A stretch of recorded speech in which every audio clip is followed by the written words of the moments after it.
There are 3 steps to good conversation. Ask questions, listen, and respond. Ask questions. What do they like to do?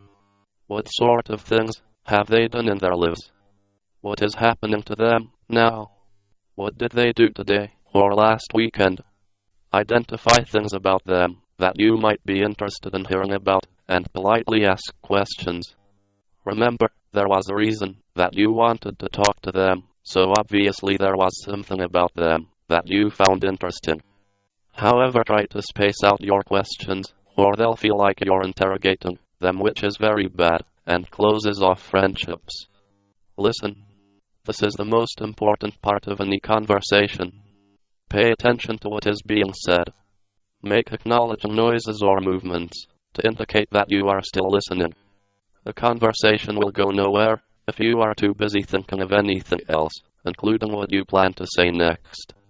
If you listen well, the other person's statements will suggest questions for you to ask. Allow the other person to do most of the talking. They will often not realize that it was they who did most of the talking, and you get the credit for being a good conversationalist, which of course you are. Practice active listening skills. Part of listening is letting the other person know that you are listening. Make eye contact. Not say yes, I see, that's interesting, or something similar to give them clues that you are paying attention and not thinking about something else, such as what you are going to say next. Paraphrase back what you have heard, using your own words. This seems like an easy skill to learn, but takes some practice to master. Conversation happens in turns, each person taking a turn to listen and a turn to speak or to respond.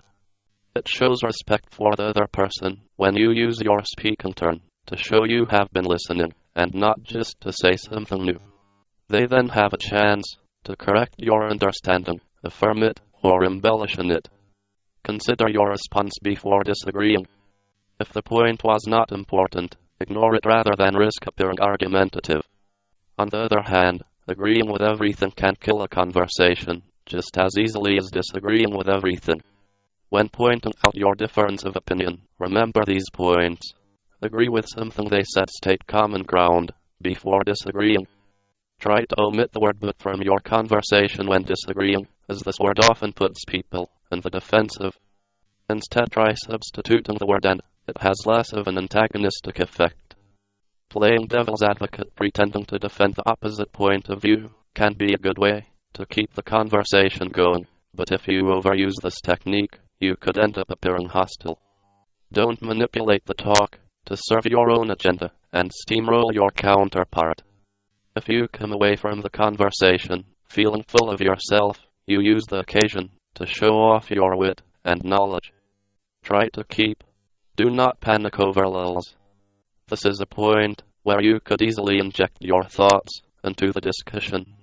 If the topic seems to have run out, use the pause to think for a moment and identify another conversation topic or question to ask them.